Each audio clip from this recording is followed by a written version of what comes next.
Welcome back everyone. Today we'll be beginning with session 3 of the week 6 of the course Retail Marketing Strategy.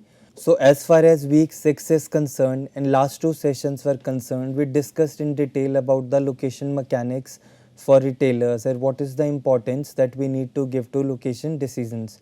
And we ended that particular module with the discussion about whether we are in the transition phase as far as location and experience based mechanics are concerned, or how much importance we need to give to locations in the advent of emergence of online retailing.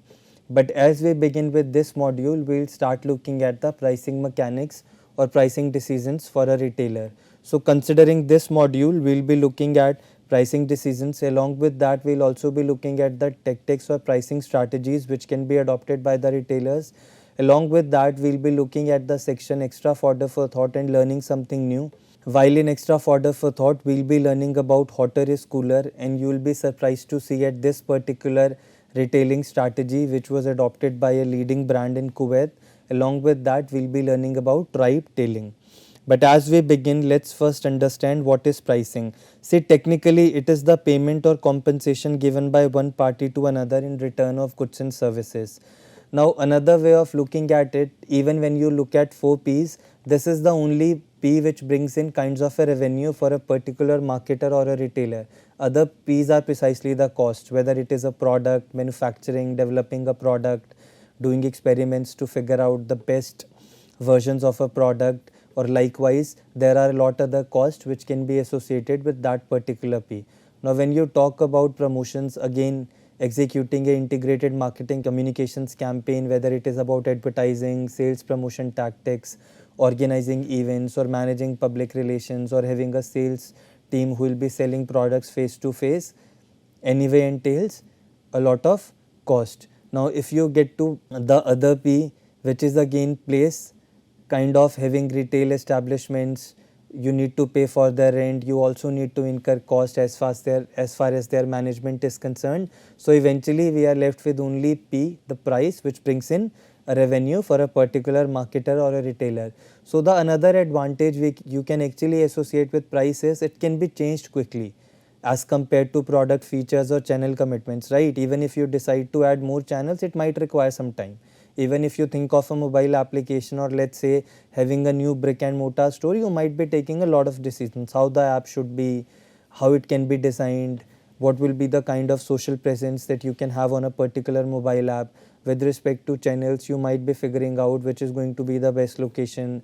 Then you might also be considering a lot of facets with respect to site characteristics, but it is only price which can be easily changed. And many times retailers do that also when they see a lot of competitors changing prices, and this precisely happens if the products are too much comparable. If you are not offering anything which is unique, or if you are not working on the experiences which you are creating for customers, you will be bound to decrease prices if the retailers, other competing retailers do so, right? So that's how the mechanics can be looked at. Apart from this, the another thing which can be associated as far as the pricing mechanics are concerned are the changing times. So there was certainly a time when the customers was merely a price taker. Manufacturer or the retailers would decide what is going to be the price and the customer has to accept it. But now the situation has completely changed, and these changes have precisely happened on account of the changing technical environment, or maybe you can say with the penetration of internet. Now there are various ways in which the internet allows retailers to discriminate between buyers and buyers to discriminate between retailers or sellers. Now as far as today's dynamics are concerned, buyers can get instant price comparisons, they can name their price and have it met. They can also get products for free, which is precisely called as freemiums. Now see, the one power which buyers have gathered is the power of internet. Gone are the days when they would go to a store and whatever price the retailers would say they will believe in. That's not the case today. Many times you will even see a lot of customers kind of negotiating or having an argument with a particular retailer or a sales agent or a customer care executive that the prices is so less online, why are you charging me so much? They definitely use this information as a way to kind of negotiate. But when you talk about sellers, the internet also allows them to access a lot more things, or maybe we can say the marketing intelligence system, right? It allows them to monitor consumer behavior and provide tailored offerings. Let's say if you are talking about sales promotions offers or having a bundled offer which can also be mapped with pricing. It is only possible because you can map the behavior of consumers, and that also becomes possible on account of the power of internet. You can also give access to special prices to consumers by having robust email marketing campaign or through some other means, right? Sellers can also negotiate prices with buyers in online auctions. So precisely what we need to understand is, just because of the internet dynamics or the penetration of internet, things have changed as far as the pricing mechanics are considered for both sellers, retailers or buyers, right? But I have a question for you. Is pricing only monetary? Is this the only thing that you pay in money? What about the expenses, or let's say the efforts that you have to make in reaching out to a store which is far away?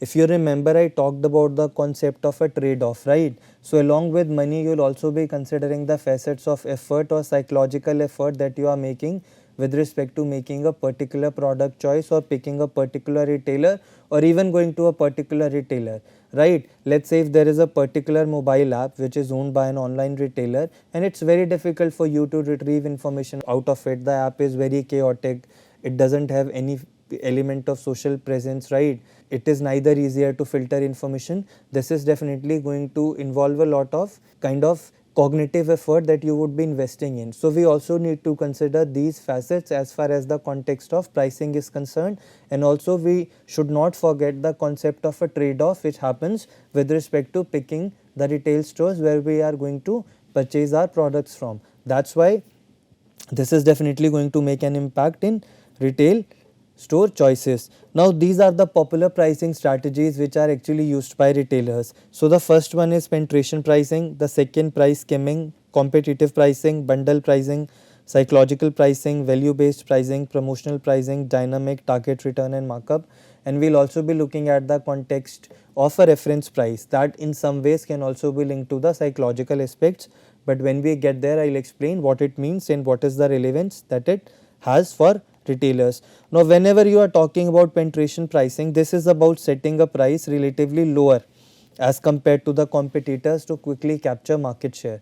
See, in this case the whole objective of the retailer is to capture larger market share, and that is only going to happen when you offer a lesser price as compared to the competitor. Let's say if it is a commodity driven market, which means the products are very much identical, there is not too much difference with respect to experience creation or relationship building and all these facets. And in this case, as I was saying, the objective is to attract customers, new as well as the customers of competitors, by offering a lower price. But with time, prices could be increased to push profits. But overall, penetration pricing is to penetrate more into the markets, to have a larger market pie or to have a larger customer base as compared to competitors by offering a lower price or by decreasing a price to the little as compared to the competitors. Now one example which can be best for understanding this is Jio.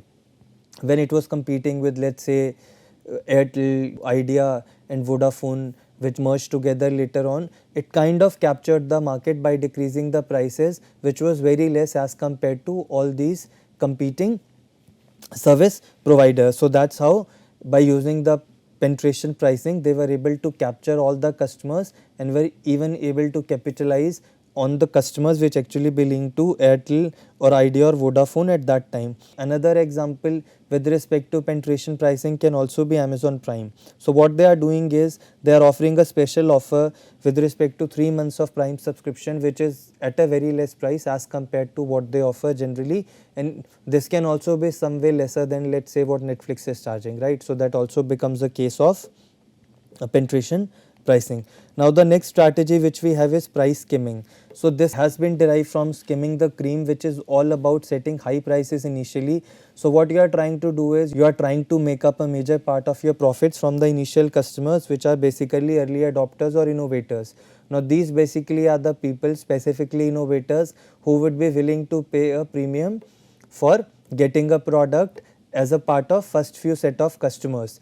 Right. Now over time, in this case, prices could be reduced, but this is a strategy which is precisely works best for technical or highly advanced products. Now what you see on screen is the snapshot of a particular mobile. Initially its price was 1,49,999 or could be even more, but with time the price was reduced because they wanted to kind of now penetrate more into the markets. Initially it was high priced because the tactic which this particular retailer was following was price skimming. Now the another example which you can see is in case of Apple phones. Whenever you see an iPhone being launched, it is heavily priced, but as and when they launch newer models, they decrease the prices of older ones to make it more accessible for the late adopters, right? So this is again one example which you can consider. Now this is again one category, definitely for technological products or innovative products this happens. So if you see the third one, Sony Alpha, you can see in ways it was priced at 75,990, but now it is being priced at 66,990. Now this price could also be on account of other offers, but as far as price skimming strategy is concerned, the essence lies in charging high pricing initially to make up for a larger part of profits, or to kind of capitalize on innovators who would be willing to pay a higher price premium. Then you decrease the price to capture other segments who are a little price sensitive.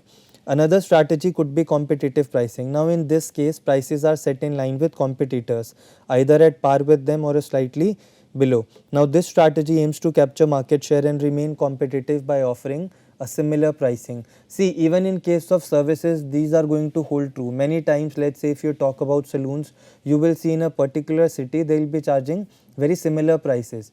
You might have a particular saloon who could be charging more, but definitely then they'll be offering something extra or something more. Now if it's that not the case, then you will not see customers visiting there more often. So many times in case of competitive pricing, prices are very much at par, right? You will see all the competitors charging very similar pricing. So the another important pricing strategy is value based pricing. Now in this case, prices are set on the basis of perceived value which they provide to customers, or in another way of saying this could be the pricing is indeed based on value customers attribute to a product or service. Now in this case, before deciding prices, we definitely do some kind of research, which could be experiments in service, to analyze what is the price which consumers are willing to pay for this product, and consumers eventually decide this on the basis of the value which they attribute to a particular product. So as far as value based pricing is concerned, businesses access the perceived value to the customer instead of determining manufacturing cost and then applying a typical markup and then charge appropriately. So in this case, your manufacturing cost and other things on a second threshold. How you are deciding pricing on the basis of how consumers perceive the product or how much value they attach to a particular product. So another strategy is psychological pricing. Now this precisely aims to exploit customer psychological tendencies and perceptions. So setting prices like 99 instead of 100 psychologically indicates a lower price, and this also works best because people always read prices from left to right and it gives the impression of a lower price. That's why many times you see that products are priced at 199, 299, 399 or 999, right? And this anyway captures the essence of how psychologically we perceive prices. Now another important strategy is bundle pricing. Now in this case, one objective is to decrease price comparisons, because when you offer something as a bundled offer, many times consumers are not able to make out the individual prices of those products, and even the sum would appear larger than its parts, right? That's why bundle pricing works best. So in this case, it involves offering multiple products or services together as a package at a low price in contrast with individual prices. The advantage is this projects a perceived cost benefit to the customers and also helps businesses promote slower selling products. Like if you bundle a star product with a slower selling product, you will many times see, because of the perception which is built around cost saving benefit, consumers would eventually buy them collectively. Now this can be an example of a bundled offer, 5 for $4. Now this again indicates a bundled offer. Another one could be this. Now different pack of biscuits. Now many times different grocery items, sugar, flour or tea or another things could also be bundled together to kind of indicate more of cost benefit to the customers. You will see a lot of grocery retailers doing this, and many times they also display all these collectively in their brick and mortar stores or on their websites, just to give an indication to the customers or allow them to make out that they are getting much larger benefit with respect to what they are paying, and that's where the essence of bundled offering lies. Now another could be promotional pricing. Now this definitely indicates temporary reductions to stimulate sales. It includes tactics like discounts, buy one get one, limited time promotions or flash sales. But one of the biggest advantages of promotional pricing can be aligned with the fact that it can help you clear out excess inventory. It sometimes also generates excitement in the people, and you will see a more of customer foot traffic in your stores. Now this can be considered as an example of promotional pricing, up to 60% off next gen store hottest trends now. Another could be this, up to 60% off DSL virtual mall DMart now open. Now this again can be considered as an example of promotional pricing. Now this another snapshot, 40% off, can also be aligned with promotional pricing. But many times you will see retailers can also partner with others to offer promotional pricing, and this is very popular with respect to online ticketing platforms like Yatra, Make My Trip. They many times partner with banks and credit cards companies to offer promotional offers to the customers. Now in this case what you see is RBL Bank flat 14% off. If you use the credit card of RBL Bank, what you get is an additional 14% off. Likewise for HSBC and for Axis Bank it is 12% off. See, but the advantage to the partnering organization is you will see customers kind of subscribing or taking up these credit cards when they see that regular benefits are available with respect to booking tickets. Now the another important pricing tactic which is used by retailers is dynamic pricing. Now in this case prices keep changing on real time basis on the basis of factors like demand, time of the day, seasonality, customer segment and competitors. Many times yield pricing is also used, and it is very popular with respect to flight bookings, which means that initially if you book the ticket initially or very early, the prices would be less. But as and when you approach the date of travel or a specific date on which you want to travel, you will see the prices would be very high. So you can see the snapshot for different dates, there are different prices. Like on 3rd it is 28,316. Then if you see it on 14 it is 80,320. Then on 25 it is 29,907. Then if you get to August on 13th it is 40,148. Now this can be considered as a case of dynamic pricing. Now there are two more pricing strategies which we need to understand. Now one could be markup pricing and other one is target return.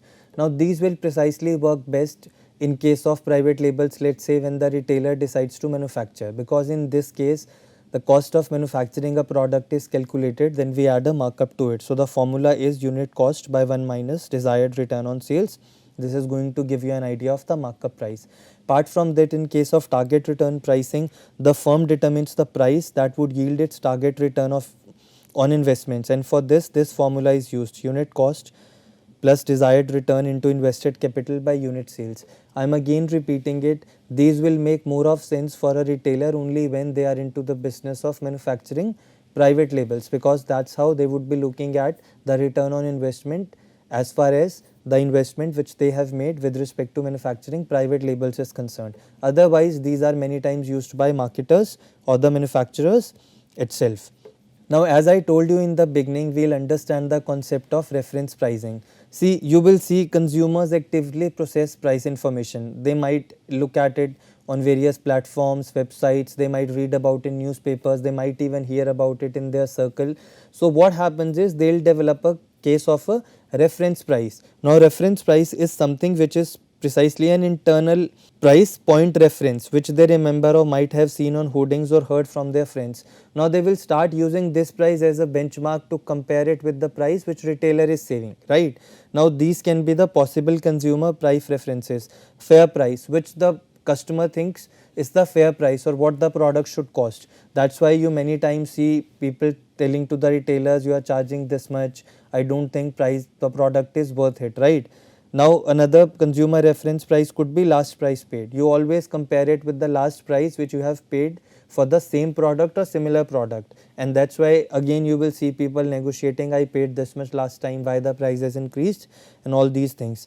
Upper bound price can also be a reference price, which means the most or the maximum amount which consumers would pay. Lower bound price is the lowest threshold. That's why whenever there are negotiations between the customer and the retailer, you will see the retailer would ask, okay, what is the amount that you think is right or how much you would be willing to pay.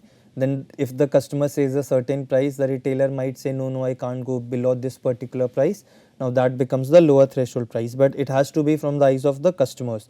Then discounted price can also be a reference price. Let's say if you have purchased the same product at some discounts last time, then that is definitely going to register as a reference price. Along with that, competitors' price are also used as a point for reference or for a point of comparison with respect to the prices being charged in the present state. Now see, I'll explain the process of setting prices in brief. So it starts from selecting the pricing objective, determining demand, estimating cost, analyzing competitors' pricing, selecting a pricing method, and finally selecting the final pricing. So I'm just giving you a snapshot of these factors.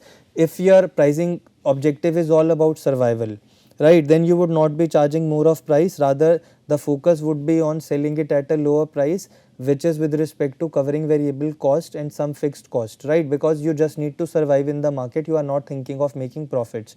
Now this will only happen in situations when the market or the retailer is plagued with overcapacity, intense competition, or consumers' preferences have changed. The products which you want to sell just now, considering survival as your objective, has become obsolete, right. So in that case, this might work when the price is considered or decided on the objective of covering only variable cost and some form of fixed cost.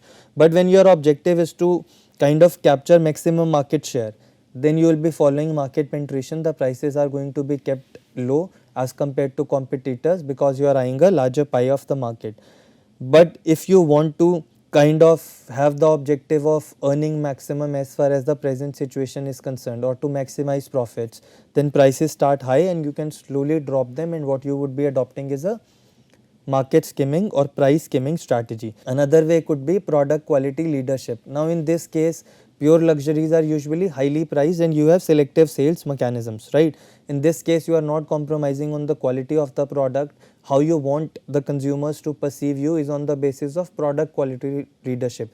You are one of the retailers or marketers who wants to be perceived as we supply or sell best quality products. So that's why the prices are also kept high. But whenever we are talking about the context of affordable luxuries, prices are high, but just high that they don't go out of customers' reach. Now these are a few objectives which need to be considered as far as the process of determining prices is concerned. Along with that, you also need to determine demand. Now in this case, you need to consider the facets of price sensitivity, how sensitive consumers are with respect to changing prices. Now these can be kind of decoded by conducting some surveys or doing some experimental studies, right. See, if the consumers are too much price sensitive, then higher prices will not work. You will see a lot of consumers moving to competitors. But there could be certain situations where, let's say, you are offering a unique experience, or your merchandise is exclusive, or your product is much superior as compared to competitors, then things may work otherwise. You also check out the facets of elasticity of demand, which means what is the change in quantity demanded due to a change in price. Now this in a ways allows you to arrive at the optimum price at which you will be able to sell the maximum units of a product, because each price will lead to a different level of demand and will have different impact as far as the company's marketing objectives are concerned. You also need to analyze cost. Now this is again going to be a case where the retailer is involved with respect to manufacturing private labels. You need to take account of both fixed and variable cost. Now fixed costs are also known as overheads and are costs that do not vary with production or sales revenue, like the rent of the retail establishment. This is not going to increase if you are manufacturing more of product or less of product. We are talking in context of private manufacturing of private labels. Now variable costs are the ones which vary with the level of production, which could be the cost of raw materials, right. Considering the mechanics of cost, your price should be such that it should surpass both the fixed and variable cost if a retailer wants to be profitable. But if there are unique circumstances, let's say if the product has become obsolete, as I told you in the beginning, in that case you will be pricing your product, or you will be reducing the price of the product in such a way that you are able to at least cover variable cost or some kind of fixed cost, right. In otherwise also, you might keep a very less markup to the actual cost in case you want to follow the market penetration, right. But if you want to follow market skimming, that you could prices much higher as compared to what is the actual cost of the product. Along with this, you also need to see the competitors' pricing, right. We also discussed about competitive pricing. In this case, prices are kept at par with competitors, but in case your product is much superior, things can be looked at from a different perspective, because many times in highly competitive markets you will see if you decrease the price, even the competitors will decrease the price, right? Now in that case it will become very much difficult for you to survive. You will anyway have to decrease the prices, otherwise all your customers can even move to competitors if the product is more like a commodity, which means it is not differentiated from other products in the market. That's why we also consider the facets of responding to competitors, right?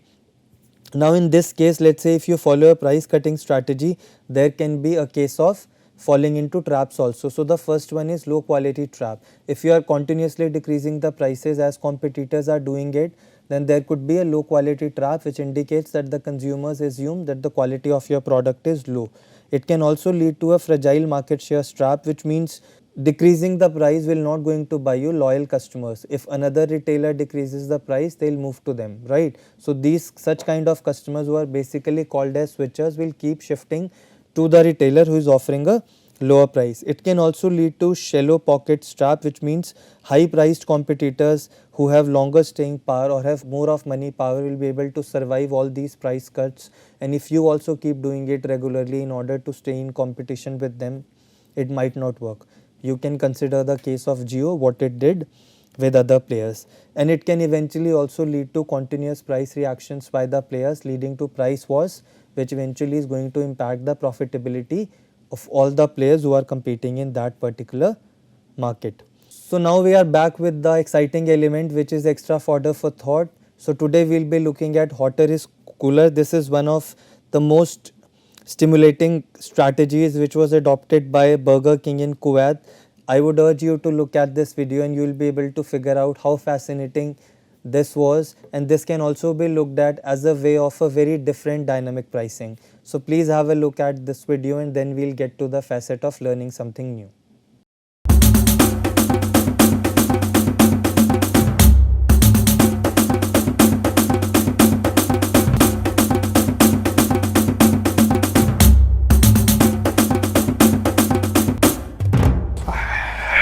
كل شيء حر.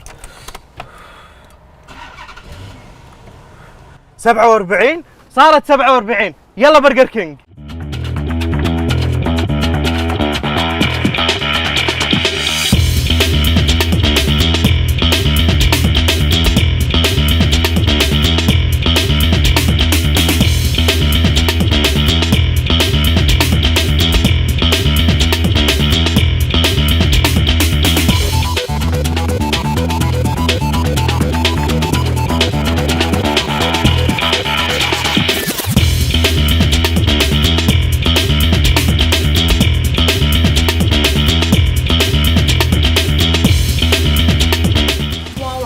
يا ريت يعرضونها العرض كل صيف. يقولون الحر ما له حل، هذا كان قبل برجر كينج. لعبتها صح. العرض هذا مع الجو هذا ما يبي له الا ملك شك. اي والله هم هذا غلط. الله يا كريم يا الجو هذا تعودنا. صيف الكويت ما كان عمره ابرد من كذي. So I really hope that you enjoyed looking at the video and you got into the facets of hotter is cooler strategy which was adopted by Burger King in Kuwait, and it indeed gave you a different perspective about pricing. Now we'll be learning a new term which is called as tribe tailing. Tribe tailing is all about marketing and selling goods and services to a particular tribe or group of people and is technically called as tribe tailing. Let's say if you consider the market of sneakerheads, that can be considered as one of the examples of tribe tailing. Or if there is a certain group which has a very unique or distinguished needs, and if you decide to manufacture products for them, or you are kind of keeping on track with how their preferences are changing or what is it new that they would prefer, that will also amount to the facet of tribe tailing. So as far as this particular module was concerned, I really hope that you enjoyed learning about the pricing mechanisms and you also gained some enhanced perspective considering the strategy which was adopted by Burger King, and also with respect to learning the new term tribe tailing. So wishing you a good day for now, and we'll soon be meeting for the next session. Thanking you for now.